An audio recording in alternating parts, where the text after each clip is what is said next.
Hi all, welcome to the Way Forward Talks with me, Amrita. The Way Forward is a company which does career consulting and helping others grow forward, and it also does hobby development. Today we are in a talks with Mrs. Swasti Mehta. She is a teacher and a very passionate person. She puts her heart and soul into every single thing she does, and she has actually done her master's in economics and been a great teacher throughout her life. She started her teaching process at the age of 16 or 14 when she was in grade 10. It was her way of getting her pocket money, but she has put in her soul into teaching and nurturing so many lives that we turn back and look at her, and she's a great person as a whole. She's a person who needs to be saluted for all her support and love she has given to all the kids throughout her life. And I am a alumni from the New Indian School where she was teaching. She was my lovable social teacher, and I remember to have her as my class teacher in grade 9. And she has been a great inspiration as a whole. She's a person who I look up to. I love to see her. Whenever I see her, it really takes me back to childhood, and I am here because of her. So thank you so much, ma'am. And post New Indian School, she has also been the head teacher at Al-Maz Day Boarding School.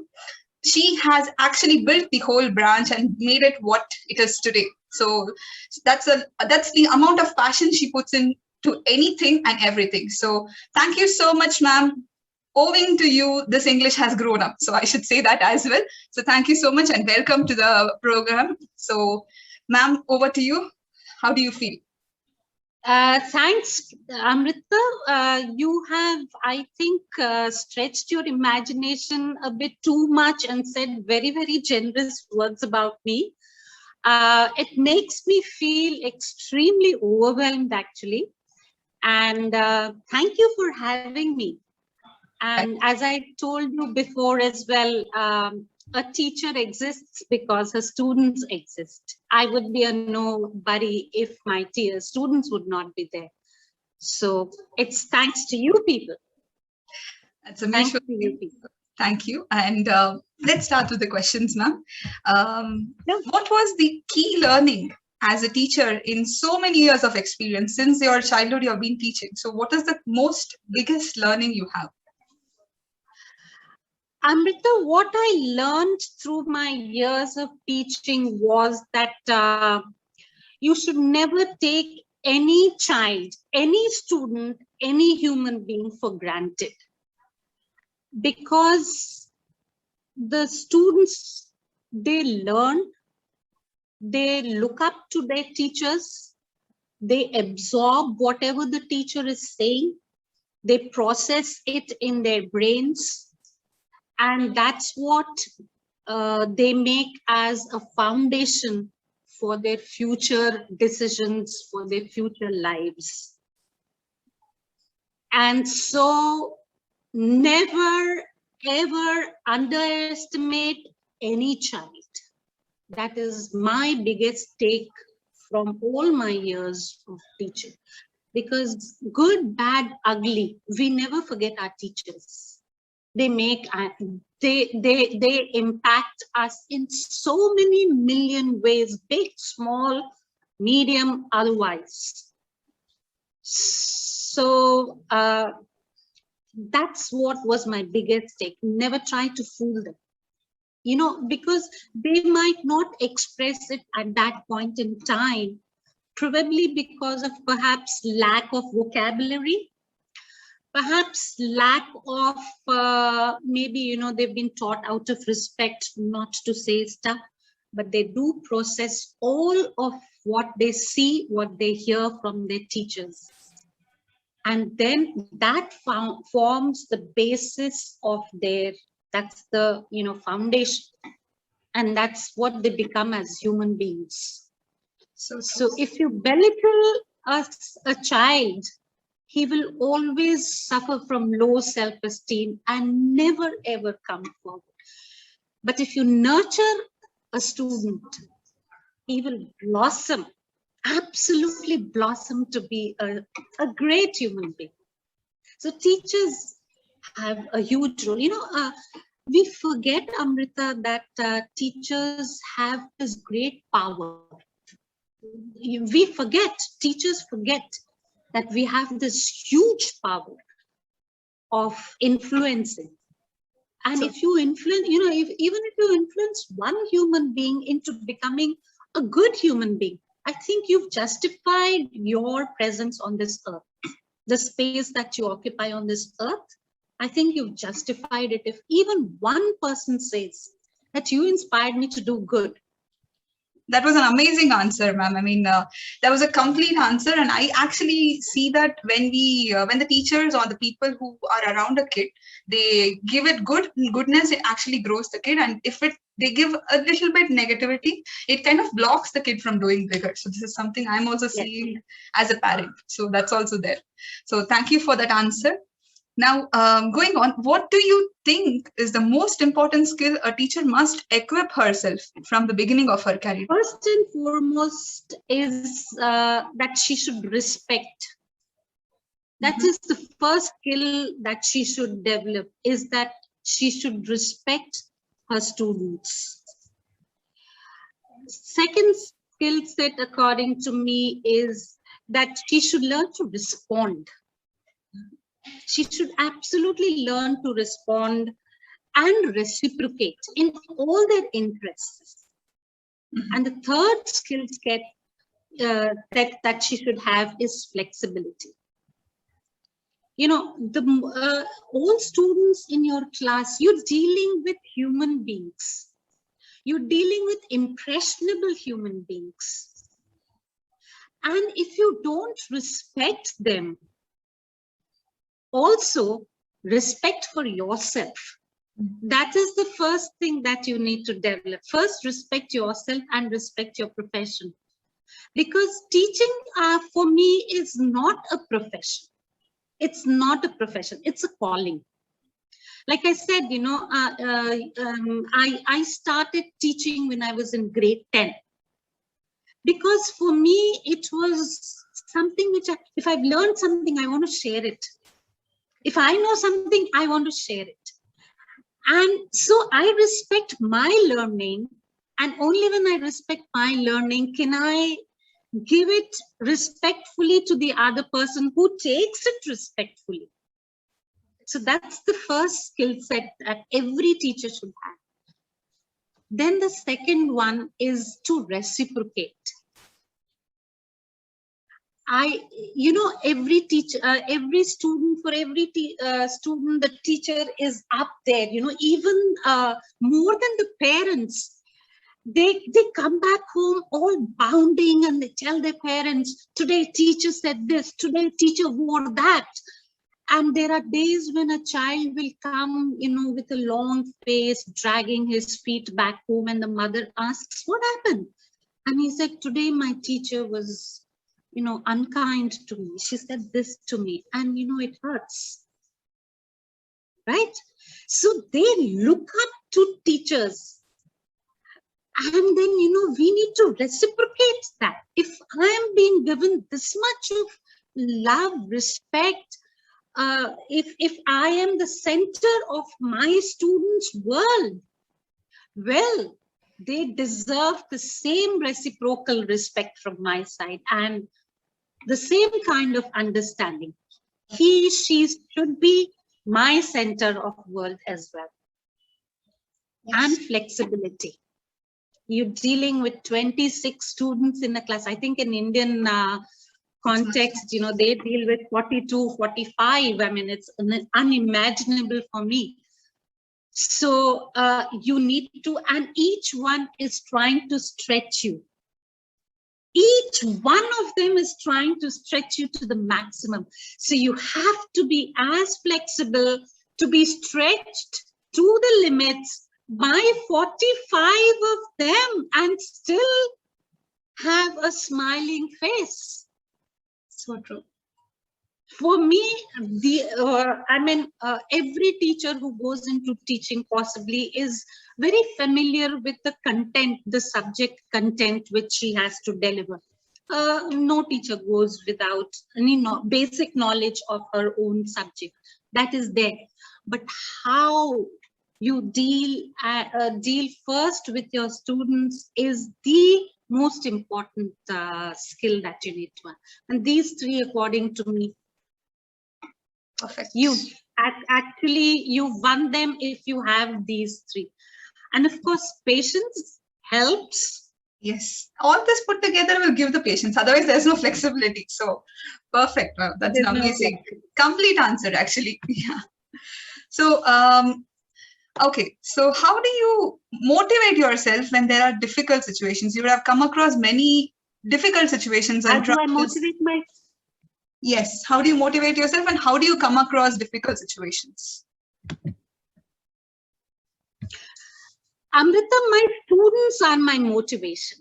Mm-hmm.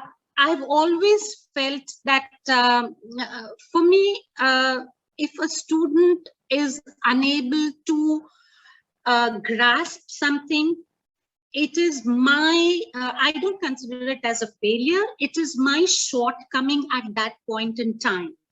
So I would try different ways of making him understand. And I would continue to do so. You know, it's something like 99 times in different ways, I will try to make my student understand what I want to convey. The 100th time when the student has given me the correct answer, well, that's my motivation. Amazing. That's my motivation. Wonderful. So it's like, you know, oh my God, I've done it. And that is so much more satisfying than anything under the sun. So, and also it's the lowest denominator. You know, those students who are gifted students don't need teachers. In a sense, of course, everybody needs it. In a sense that they don't need the teacher to explain to them that much. Once told, they grasp it. They're gifted. yes. There are other students who make efforts. So, you know, you stretch it. It's the lowest denominator who can't get it. And those should be your target, for lack of a better word, audience, students. They are my target, because then if they get it, that is my success. Very true. Perfect. Amazing. So happy that you have the best students and you have the students who motivate you. So that's a very beautiful medicine to success. And it's a very beautiful way to success. Great. So you have proven to be a great, inspiration for students, including me. I'm also included in that list. So the community, in the whole community, who do you see as your inspiration? Who inspired you to be here today? Okay, Amrita, I don't have one single role model. There are many role models in my life. Now, my grandfather was a teacher, and he was extremely passionate about teaching. My father's father, he was very passionate about teaching. My mother is a teacher. Okay. And my mother was an extremely popular teacher. I still meet some of her students today, and they talk so highly of her. And I wanted to be like them. That, you know, when my grandfather passed away, the college was closed for 2 days. Okay. The college, and his students still on Facebook. Some of his students still remember him and talk extremely high. I think, you know, what more can another human being want? That validation from another human being. We all look for validations, right? Yes. From human beings, which is, of course, not a right thing to do, but then we do it, right? And so if one human being is telling you that, oh my God, I'll never forget this Mr. Chaube as our teacher, I think what more? So he was my role model. My mother was my role model. She was known as the mother of Indian school. She taught in Indian school. And she was known as a mother because she used to love her students so much, and she got the same love back in return. So these two are, if you say, my not exactly my role models, but I wanted to, be like them, to project myself as one of them.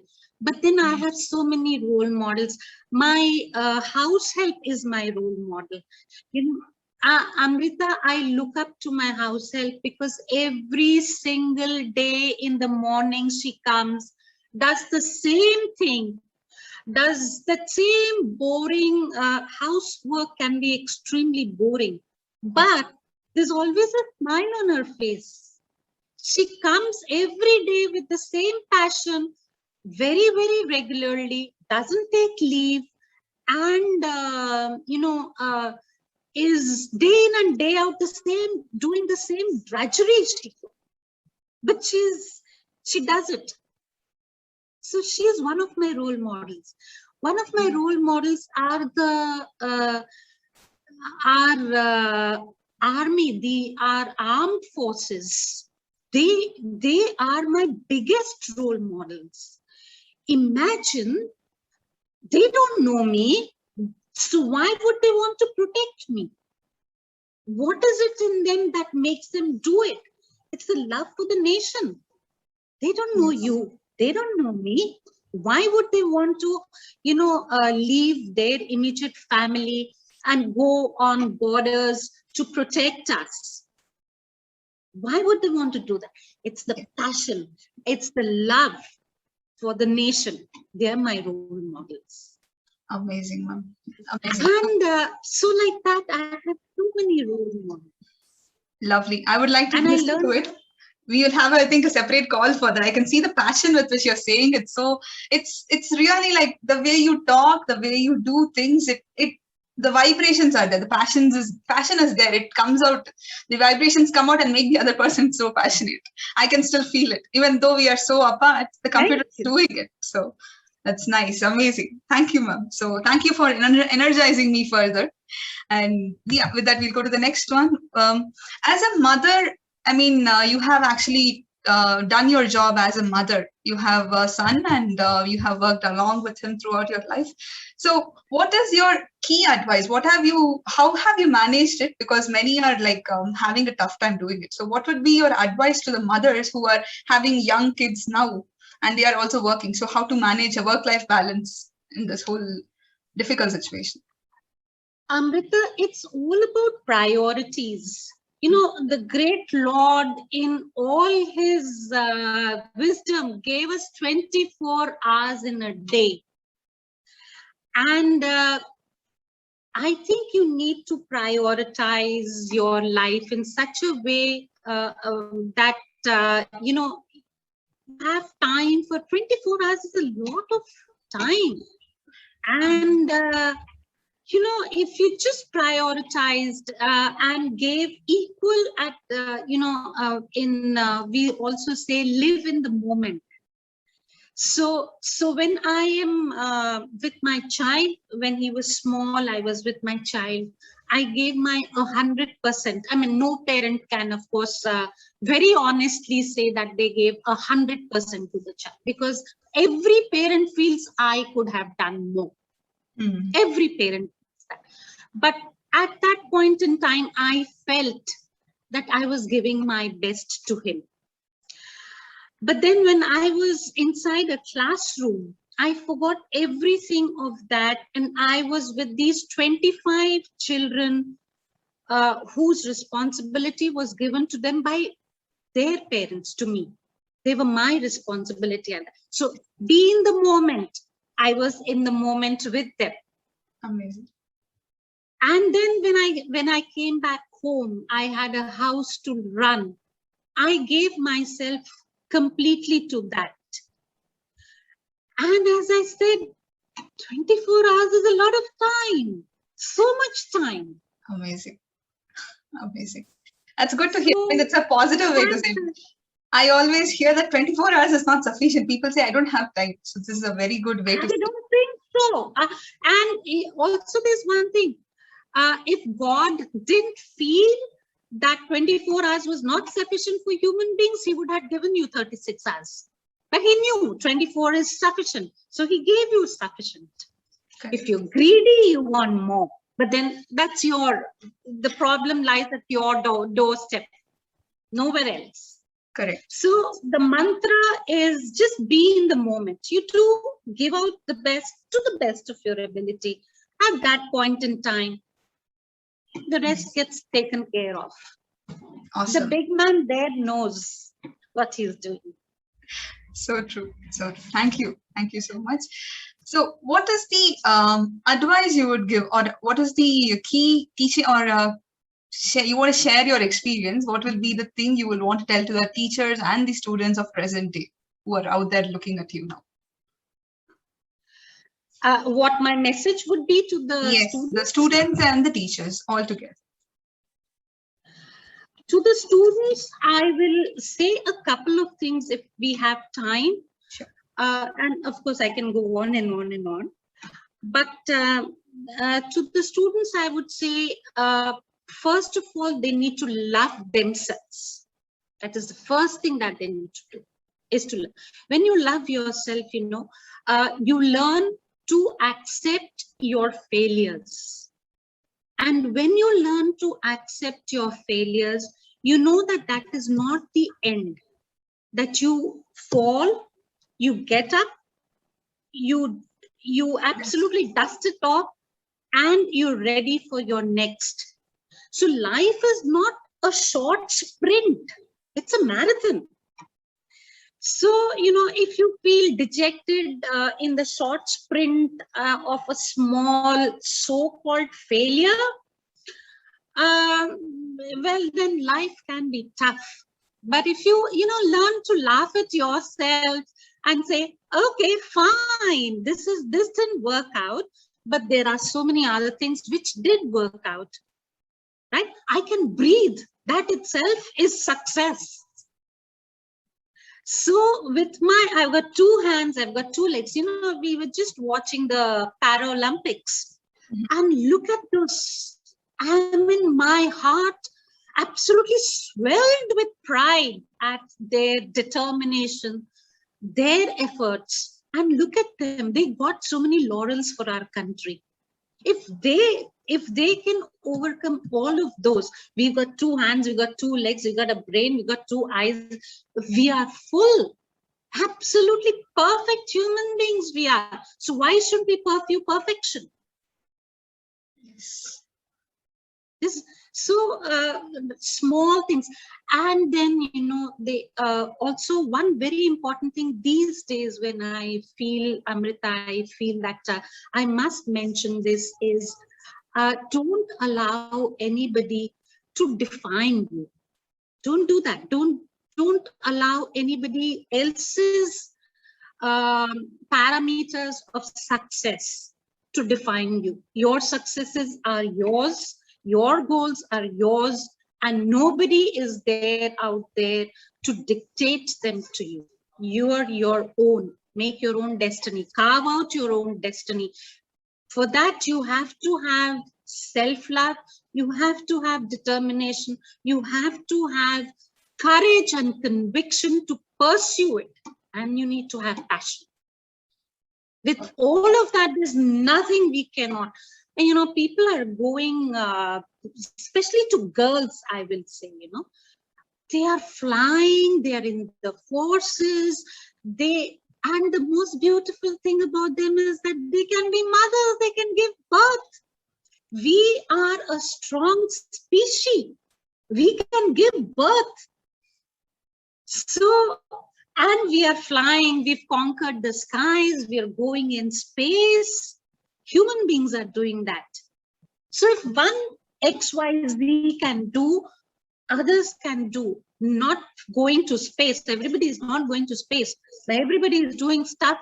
We all have a space under the skies. We just need to flap our wings and fly.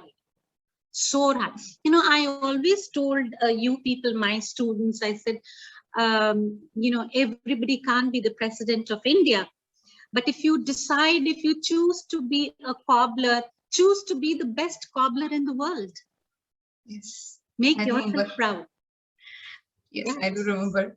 Your wordings were very beautiful, and it's always etched in the heart. And I still remember the way you used to carry yourself and carry out the class and inspire us and empower us in all ways possible. So I think that's an amazing way of bringing this whole discussion to an end. I mean, you've answered all questions in a beautiful way, and you've empowered us. And I hope it empowers more people and more it does for the future generations who are viewing it. So thank you so much, ma'am. Thank And you. it's from the bottom of the heart. I'm so proud to be a student. So thank you so much. And yeah. Thank you so much. I'm proud to be your teacher. So happy Teachers Day to all teachers out there. And we are all proud that you are teachers and you're doing your job in the best way possible. So keep doing it. And thank you so much for empowering so many young minds to become what they are today. Thank you so much, everyone. Thank you. Thank you for having me, Amrita. Thank you, ma'am.